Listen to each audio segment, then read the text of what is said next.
सभी सुनने वालों का इस गहन विश्लेषण में बहुत बहुत स्वागत है। आज हम जिस विषय पर चर्चा करने जा रहे हैं वो विशेष रूप से बीपीएससी यानी बिहार लोक सेवा आयोग की पीपीआई और पीपीएस परीक्षाओं की तैयारी कर रहे उम्मीदवारों के लिए एक बहुत ही महत्वपूर्ण समीक्षा है। बिल्कुल, और ये एक ऐसा टॉपिक है जहां से अक्सर सीधे तकनीकी सवाल पूछे जाते हैं। हाँ, एकदम सही कहा। आज का हमारा विषय है unit 8 soil moisture constants and dynamics. हमारा आज का मिशन बहुत स्पष्ट है। हमारे पास जो स्रोत सामग्री है, जो पीडीएफ नोट्स हैं, हम उनसे हर एक तकनीकी बिंदु को डिकोड करेंगे ताकि सुनने वालों को परीक्षा के लिए सभी तथ्य आसानी से याद हो जाएं। हम soil water potential, moisture movement, wilting points और कुछ महत्वपूर्ण रासायनिक सूचकांकों जैसे कि पीएफ, पीई और पीएच पर चर्चा करेंगे। तो ठीक है, चलिए इसे विस्तार से समझते हैं। देखो, इस विषय की गहराई में जाने से पहले ये समझना बहुत जरूरी है कि मिट्टी और पानी का ये विज्ञान केवल किताबी ज्ञान नहीं है। ये असल में हमारे पर्यावरण और कृषि का पूरा आधार है। जब हम मिट्टी की नमी की बात करते हैं तो हम दरअसल खाद्य सुरक्षा की बात कर रहे होते हैं। बिल्कुल, एक बीज के अंकुरित होने से लेकर फसल के तैयार होने तक सब कुछ इसी विज्ञान पर निर्भर है।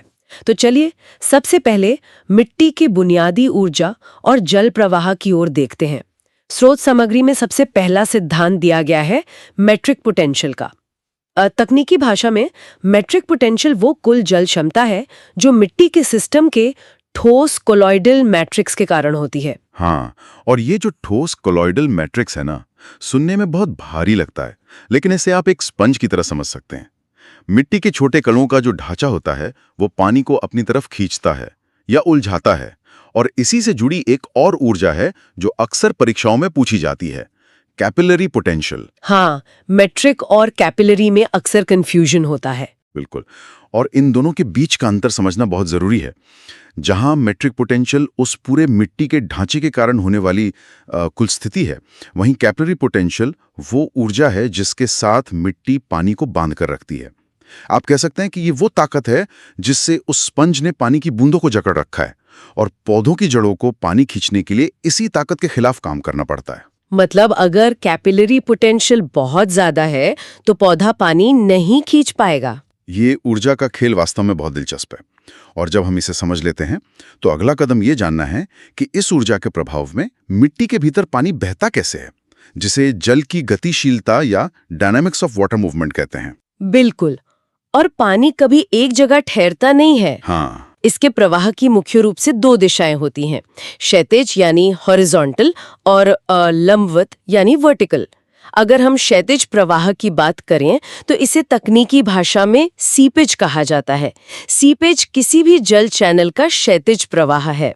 यहाँ सबसे दिलचस्प बात यह है कि सीपेज केवल एक परिभाषा नहीं है, बल्कि जल प्रबंधन के लिए एक बहुत बड़ी चुनौती है। स्रोत सामग्री स्पष्ट रूप से बताती है कि सिंचाई नहरों से होने वाले पानी के भारी नुकसान का मुख्य कारण यही सीपेज है।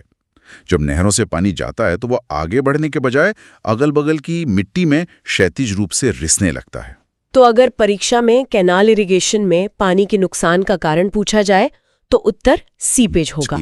एकदम सही। और इसी के विपरीत जब पानी गुरुत्वाकर्षण के कारण सीधे नीचे की ओर जाता है तो उस लंबवत प्रक्रिया को पर्कुलेशन कहते हैं। लेकिन स्रोत सामग्री में एक बहुत ही महत्वपूर्ण शर्त दी गई है। पर्कुलेशन केवल संतृप्त या लगभग संतृप्त मिट्टी के माध्यम से ही होता है। हाँ, मतलब जब मिट्टी के सारे छिद्र पानी से भर चुके हैं और उसमें पानी सोखने की क्षमता नहीं बची है, तब गुरुत्वाकर्षण उस पानी को नीचे भूजल की तरफ खींचता है। बिल्कुल, और पानी की इसी नीचे जाने वाले प्रवाह से जुड़ी दो और प्रक्रियाएं हैं, सतही प्रवेश और विलय परिवहन, जिसे हम इन्फिल्ट्रेशन और लीचिंग कहते हैं। तो अगर हम इन्फिल्ट्रेशन की बात करें तो ये मिट्टी की ऊपरी परत से पानी का प्रवेश है। जब बारिश की बूंदें जमीन पर गिरती हैं और सतह से अंदर जाती हैं तो वो इन्फिल्ट्रेशन है। लेकिन यहाँ एक पेंच है, ये इन्फिल्ट्रेशन केवल और केवल सख्ती से असंतृप्त मिट्टी में ही होता है, यानी स्ट्रिक्टली इन अनसैचुरेटेड सॉइल। अगर मिट्टी पहले से ही पानी से भरी है, संतृप्त है, तो सतह से पानी अंदर नहीं जाएगा। ये एमसीक्यू के लिए बहुत बड़ा पॉइंट है। बहुत ही जरूरी पॉइंट है ये। और अगर इन्फिल्ट्रेशन सतह की बात है तो लीचिंग गहराई की बात है। पानी जब इन्फिल्ट्रेशन और पर्कोलेशन के जरिए जड़ क्षेत्र से नीचे जाता है तो वो अपने साथ मिट्टी में मौजूद पोषक तत्वों और लवणों को भी नीचे ले जाता है। मतलब न्यूट्रिएंट्स और सॉल्ट्स जड़ क्षेत्र से बाहर हो जाते हैं। बिल्कुल। और आप विश्लेषण कर सकते हैं कि ये प्रक्रिया खेती के लिए कैसे नुकसानदायक हो सकती है। अगर किसान ने खाद डाली है और भारी बारिश हो जाए तो लीचिंग के कारण वो खाद पौधों की पहुंच से बहुत नीचे चली जाएगी। ये तो पानी की गतिशीलता की बात हो गई। अब आते हैं मिट्टी में नमी की सीमाओं पर, संतृप्ति से लेकर स्थायी मलिनता तक, जिसे सॉइल टेंशन कंटिन्यूम कहा जाता है। स्रोत सामग्री में इसके लिए जो दबाव के आंकड़े दिए गए हैं वे बहुत महत्वपूर्ण हैं। सबसे पहले है अपर मॉइस्चर लिमिट, जिसे सैचुरेशन कैपेसिटी कहते हैं। हाँ, सैचुरेशन कैपेसिटी। यह वो स्थिति है जब मिट्टी के सभी छिद्र 0 बार के तनाव पर पानी से भर जाते हैं। इसे अधिकतम जल धारण क्षमता भी कहा जाता है। तनाव 0 इसलिए है क्योंकि मिट्टी को पानी पकड़ने के लिए कोई ताकत नहीं लगानी पड़ रही है। और अगर हम इसे व्यापक संदर्भ में देखें तो ये स्थिति पौधों के लिए बहुत अच्छी नहीं है, क्योंकि जड़ों को ऑक्सीजन नहीं मिल पाती। पौधों के लिए जो सबसे अनुकूल स्थिति है उसे फील्ड कैपेसिटी या एफसी कहते हैं। फील्ड कैपेसिटी ये कब होती है? यह अवस्था सिंचाई या भारी बारिश के 2-3 दिन बाद आती है, जब गुरुत्वाकर्षण जल की निकासी बहुत धीमी और स्थिर हो जाती है। इसकी संरचना बहुत खास होती है। जो बड़े छिद्र होते हैं उनमें हवा भर जाती है और सूक्ष्म छिद्रों में पानी होता है। यानी पानी और हवा दोनों मिल रहे हैं जड़ों को। बिल्कुल। और जैविक सीमा के रूप में से पौधों के लिए पानी की उपलब्धता की ऊपरी सीमा माना जाता है। इसका तनाव -0.1 से -0.33 या 1/3 एटमॉस्फेयर तक होता है और इसे प्रेशर प्लेट apparatus की मदद से मापा जाता है। 1/3 एटमॉस्फेयर का दबाव, ठीक है। अब यहाँ बात सच में बहुत दिलचस्प हो जाती है। हमने ऊपरी सीमा देख ली, अब निचली सीमा की बात करते हैं, जिसे परमानेंट विल्टिंग पॉइंट या PWP कहते हैं। ये अवधारणा 1912 में ब्रिग्स और शांट्स द्वारा दी गई थी और उन्होंने एक संकेतक पौधे के रूप में बौने सूरजमुखी यानी ड्वार्फ सनफ्लावर का उपयोग किया था। ये बौना सूरजमुखी परीक्षा के लिए बहुत अच्छा तथ्य है। PWP दरअसल वो नमी सामग्री है जिस पर पौधे अपनी आवश्यकता को पूरा करने के लिए पर्याप्त नमी प्राप्त नहीं कर पाते हैं और वे तब तक मुरझाए रहते हैं जब तक पानी ना डाला जाए। मतलब मिट्टी में पानी है लेकिन पौधा उसे खींच नहीं पा रहा है। एकदम सही। इसका तनाव लगभग -15 बार या 15 एटमॉस्फेयर होता है। इस भारी तनाव पर जड़ें काम नहीं कर पाती। पौधे मरे नहीं हैं लेकिन स्थायी रूप से मुरझा गए हैं। इसे पौधों के लिए उपलब्ध पानी की निचली सीमा माना जाता है। तो हमारे पास ऊपरी सीमा हो गई फील्ड कैपेसिटी -0.33 बार पर, और निचली सीमा हो गई PWP -15 बार पर। और इन दोनों के बीच जो पानी होता है वही उपयोग योग्य सीमा है, जिसे उपलब्ध जल या अवेलेबल वाटर कहते हैं। और ये अवेलेबल वाटर की अवधारणा 1981 में वेईमेयर और हेंड्रिक्सन द्वारा दी गई थी। ये फील्ड कैपेसिटी और PWP के बीच मौजूद कैपिलरी पानी का हिस्सा है जो पौधों के अधिकतम उपयोग के लिए उपलब्ध होता है। इसी से जुड़ा एक और शब्द है विल्टिंग कोएफिशिएंट। इसे क्रिटिकल मॉइस्चर पॉइंट भी कहा जाता है। ये मूल रूप से अस्थायी मलिनता या PWP के समय जड़ क्षेत्र में नमी का प्रतिशत है। सही कहा। लेकिन अगर PWP के बाद भी सिंचाई ना हो तो हम एक अंतिम अवस्था में पहुंच जाते हैं, जिसे अल्टीमेट विल्टिंग पॉइंट या UWP कहते हैं। ये वो नमी सामग्री है जिस पर मलिनता पूर्ण हो जाती है और पौधा मर जाता है। मतलब इस स्थिति के बाद पौधा वापस जीवित नहीं हो सकता। बिल्कुल नहीं। और इस स्थिति में मिट्टी की नमी का तनाव -60 बार जितना उच्च होता है। -60 बार, ये बहुत खतरनाक स्थिति है। तो इस सब का असल मतलब क्या है? हमने पानी के प्रवाह और दबाव की सीमाओं को समझ लिया। अब हम अपनी चर्चा की दिशा बदलते हैं और रासायनिक संकेतकों की ओर बढ़ते हैं। स्रोत सामग्री में 3 मुख्य इंडिसेस दिए गए हैं, pH, pF और PE। ये तीनों रासायनिक सूचकांक बहुत महत्वपूर्ण हैं। बिल्कुल। सबसे पहले सॉइल pH और हाइड्रोजन आयन एक्टिविटी की बात करते हैं। हम सभी जानते हैं कि स्केल 0 से 14 तक होता है।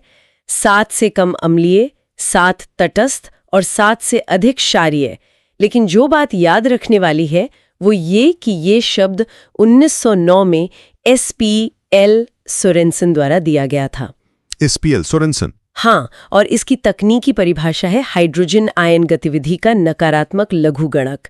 सूत्र है log 1/H+। ये नकारात्मक लघुगणक का मतलब है कि स्केल में थोड़ा सा बदलाव असल में बहुत बड़ा प्रभाव डालता है। और जिस तरह pH हाइड्रोजन आयन का लघुगणक है, उसी तरह चूषण बल को मापने के लिए PF वैल्यू का उपयोग होता है।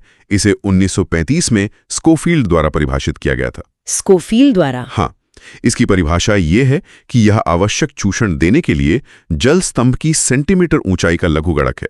आसान भाषा में मिट्टी कितनी ताकत से पानी खींच रही है, ये उसका पैमाना है। स्रोत सामग्री में PF वैल्यूज और दबाव का एक मानकीकृत मैट्रिक्स दिया गया है जो परीक्षा के लिए बहुत जरूरी है। चलिए हम मिलकर इस टेबल के सटीक आंकड़े साझा करते हैं। सबसे पहले है संतृप्त मिट्टी या सैचुरेटेड सॉइल। इसकी PF वैल्यू 0 होती है और प्रेशर 0.001 बार होता है। इसके बाद आती है फील्ड कैपेसिटी। यहाँ PF वैल्यू बढ़कर 2.53 हो जाती है और प्रेशर होता है 1/3 बार। और फिर आता है परमानेंट विल्टिंग पॉइंट यानी PWP। यहाँ PF वैल्यू 4.18 होती है और प्रेशर 15 बार हो जाता है। PWP के बाद है हाइड्रोस्कोपिक पॉइंट, जहां पानी मिट्टी के कणों से बहुत मजबूती से जुड़ा होता है। यहां PF वैल्यू 4.50 है और प्रेशर 31 बार होता है। और अंत में है ओवन ड्राई सॉइल यानी भट्टी में सुखाई गई मिट्टी। इसमें PF वैल्यू अधिकतम 7.0 होती है और प्रेशर 10,000 बार तक चला जाता है। 10,000 बार, ये अकल्पनीय दबाव है। अब हम आखिरी रासायनिक संकेतक पर आते हैं, जो है PE वैल्यू। इसे साइलन द्वारा दिया गया था और ये भी एक नकारात्मक लघुगणक है। हाँ, PE वैल्यू इलेक्ट्रॉन गतिविधि का नकारात्मक लघुगणक है। इसका सूत्र है PE = EH/0.0591। 0.0591। ये संख्या MCQ के लिए बहुत महत्वपूर्ण है। बिल्कुल। यह PE वैल्यू दरअसल ऑक्सीकरण न्यूनीकरण या ऑक्सीडेशन रिडक्शन की तीव्रता को मापती है। जब मिट्टी में पानी भरता है तो रासायनिक वातावरण बदलता है और इस सूचकांक का उपयोग महत्वपूर्ण मिट्टी के पर्यावरण की प्रतिक्रियाओं का आकलन करने के लिए किया जाता है। तो pH हाइड्रोजन के लिए, PF पानी के चूसन के लिए और PE इलेक्ट्रॉन गतिविधि के लिए हमने इन सभी जटिल विषयों को बहुत ही सरलता से कवर कर लिया है। अब हम निष्कर्ष की तरफ बढ़ते हैं। बिल्कुल। आज हमने देखा कि कैसे जल प्रवाह की गतिशीलता सीपेज से लेकर लीचिंग तक काम करती है। हमने नमी के विभिन्न तनाव बिंदुओं को 0 बार से लेकर -60 बार तक समझा और अंत में रासायनिक संकेतकों ने पूरी तस्वीर साफ कर दी। ये पूरा सत्र BPSC परीक्षा के लिए एक संपूर्ण चीट शीट की तरह है। इससे एक महत्वपूर्ण सवाल खड़ा होता है। हमने देखा कि मिट्टी में जल तनाव और रासायनिक संतुलन कितनी सटीक वैज्ञानिक सीमाओं जैसे -15 बार या 2.53 PF पर काम करते हैं। हाँ, बिल्कुल सटीक आंकड़े हैं। लेकिन जलवायु परिवर्तन के कारण जब सूखा और अचानक आने वाली बाढ़ जैसी चरम मौसम की घटनाएं आम हो रही हैं, तो क्या हमारे पारंपरिक कृषि विज्ञान को इन स्थिर स्थिरांकों को फिर से परिभाषित करने की आवश्यकता होगी? क्या भविष्य की मिट्टी आज की गणितीय सीमाओं का पालन करेगी? ये सच में एक बहुत ही गहरा और उत्तेजक विचार है। क्या जलवायु परिवर्तन इन स्थिर वैज्ञानिक आंकड़ों को बदल कर रख देगा? मैं चाहूंगी कि परीक्षा की तैयारी करने वाले सभी उम्मीदवार इस विचार पर गहराई से सोचें। यह न केवल परीक्षा के लिए बल्कि भविष्य के कृषि प्रशासन के लिए भी एक महत्वपूर्ण प्रश्न है। हमारे साथ इस गहन विश्लेषण में जुड़ने के लिए धन्यवाद। तैयारी करते रहें और इन वैज्ञानिक रहस्यों को समझते रहें।